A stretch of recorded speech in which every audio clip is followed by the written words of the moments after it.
Today, I'm going to be telling you the things that I did to go from broke bitch era, not being able to afford a can of beans, to where I am right now, bougie AF, sitting in my 5-star hotel room in Barcelona, overlooking the whole of the city. Now, this trip has been very special to me, and I've vlogged it all. Go check out my previous video if you want to know all the details and the codes, and have a look at the hotel that I'm staying in, because it's been such a magical trip. So sacred, so special, just really honouring where I'm at in my journey right now. I didn't actually plan on coming here and recording podcasts. This is a last minute spur of the moment thing. I'm actually due to check out in less than an hour. But I did want to discuss with you the things that I did, because something about this trip, it's been very reflective, and I'm so proud of myself because I really did drag myself out of the trenches. Just to give you a bit of context, so I basically left a narcissistic ex-boyfriend, and this situation left me with absolutely nothing. I was drained mentally, physically, emotionally. My bank account was drained. I had to survive, and I moved into an apartment, and I was juggling so many different jobs, trying to make ends meet, trying to make rent, my bills. I wasn't getting my hair done, my nails done. And for an Essex girl, that is a big deal. But I was just so exhausted. So I made the very difficult decision to move back home with my mum and my stepdad and my family. And it was one of the best decisions that I ever made, because I was able to really have a safe space to heal.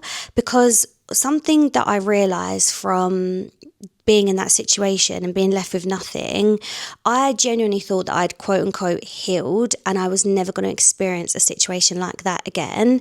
And I had spent quite a lot of time in solitude, probably like 2-3 years prior to that. There's this quote that says, "Are you healed, or have you just not been triggered?" And it was like that situation. Like I thought I had healed, but then I found myself in the same situation. So something had to change, and I'm so grateful that I was able to move back home and really go deeper into my own healing, but also invest into myself, into spiritual healing. I had a spiritual mentor. I've worked with so many business mentors this year, and it really has completely leveled up my life. And yeah, I'm just grateful to the growth that I've experienced, and now I can breathe, because I feel like this is my new standard now. This is my new norm.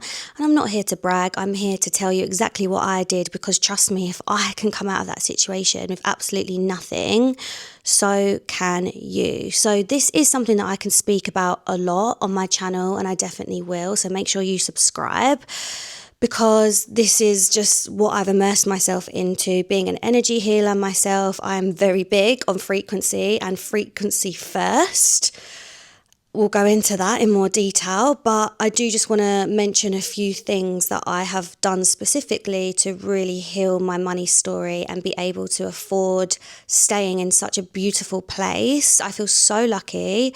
What I will say is no man bought this for me. My parents didn't buy this for me. I bought this all myself. I don't have anyone here with me. This is all me, and as I said, I'm so proud of myself. I've been spending my days at the spa, been treated like a goddess, and as I said, this is the new normal, and I claimed it. Even when I was a broke bitch, I fucking claimed this life. So first thing that I did is, as we're talking about frequency, even when I was in my broke bitch era, every morning I would go into my notes app, and I would have pages and pages of that next level version of myself.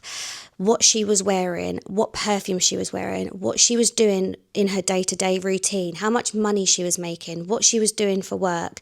Literally, I was so specific. There was pictures there, and every morning I would have my cup of coffee, and I would read through this, and I would feel into her. It's really important to feel and embody that version before your 3D reality starts to catch up. And even though I had nothing to my name, I would never call myself a broke bitch. I would never say it's too expensive. I would never say I couldn't afford it. I was very careful with how I spoke to myself, because I always knew that chapter in my life was just a small chapter. It was just a blip, and it was actually God humbling me. So when I am in my winning season, I appreciate it so much more, and trust me, it tastes so much sweeter knowing that I have been that broke, living on a mattress, not being able to eat, and now, yeah, as you can see, it's changed a lot around here.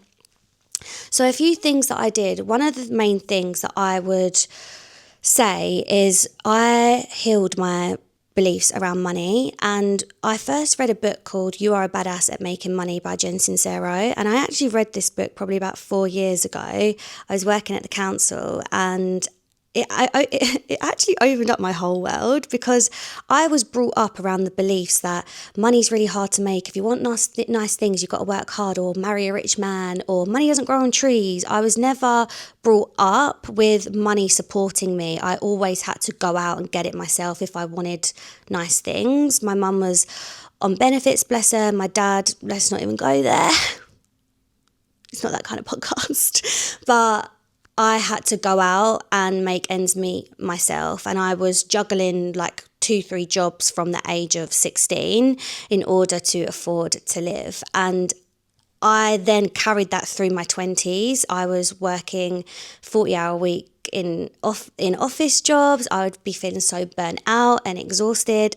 But I just thought that that was life, that was the norm, because that was how I'd been brought up. I witnessed my dad work 12-hour days every day of the week just to make ends meet. He was exhausted all the time. And one thing that I will say is, do not take advice from people who do not have the life that you want, because that's what I did for a very, very long time. And that is the one thing that will keep you stuck in a reality that does not serve you. Another book that I absolutely love is Rich as Fuck by Amanda Frances. I love that book because it gives you journaling prompts, and you can really go deep into where your money beliefs come from. And it's just a really, really good book. I have the audio book, I have the physical book, and it's a book that I will read over and over again. A lot of people shame their 9-to-5s, but what I did is I utilized the capital from my 9-to-5 and I invested it into my business, into my growth, into my spiritual development. And there was a point in my journey where I wasn't getting my hair done, I wasn't getting my nails done, because every spare bit of money that I would get, like in the beginning, I was just investing in masterclasses, workshops, and this would be all about money, frequency, and there would even be EFT tappings on there, which I became obsessed with. Tapping really helped me move through my abundance blocks. EFT is like affirmations but on steroids.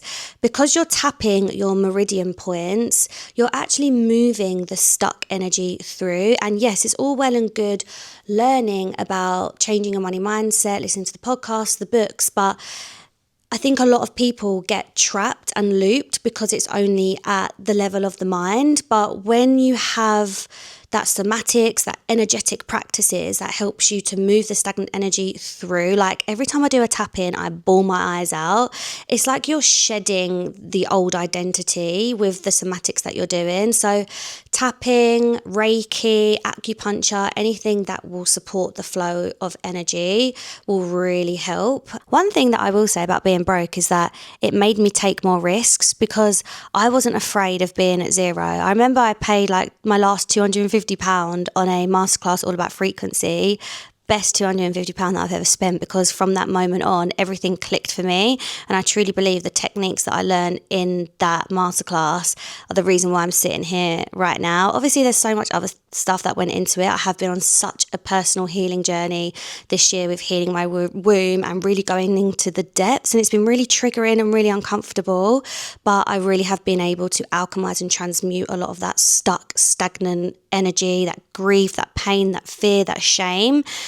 And it feels so much lighter. It honestly feels so liberating. And because of that, I'm becoming more magnetic to the things that I actually desire, rather than attracting the same circumstances, the same situations, looping in this self-sabotage over and over again. Something that has really shifted for me this year is that I stopped doubting myself. And this has been a whole process. Trust me, it's taken me 30 years to get to this point in my journey where I have that level of conviction in myself that I know that my dreams are going to come true.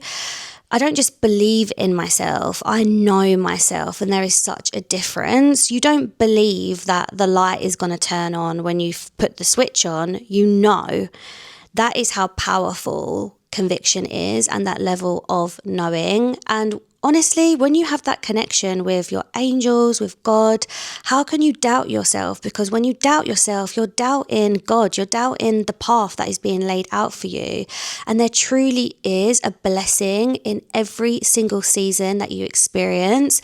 I never set goals. I've just always had a vision because I don't know what season God wants me to be in. Yes, it was very humbling being broke and it was very difficult, but so grateful that I had that because, as I said, I appreciate this so much more, and I just have that level of trust that there's always a divine purpose to all the hard times that I'm navigating, because it allows me to be this person that I am today, and I just would not change any of that. As I said, I can honestly speak about this for hours, but one thing that I did that has completely shifted my life is I got into rooms with other rich, successful women. And what this did is it highlighted to me where I was playing small in my life and my business. The first room that I ever went into, I had a goal of 5K a month, and that was a big goal for me. If I'd have hit 5K a month, I would have achieved all of my dreams. I would have been satisfied with that.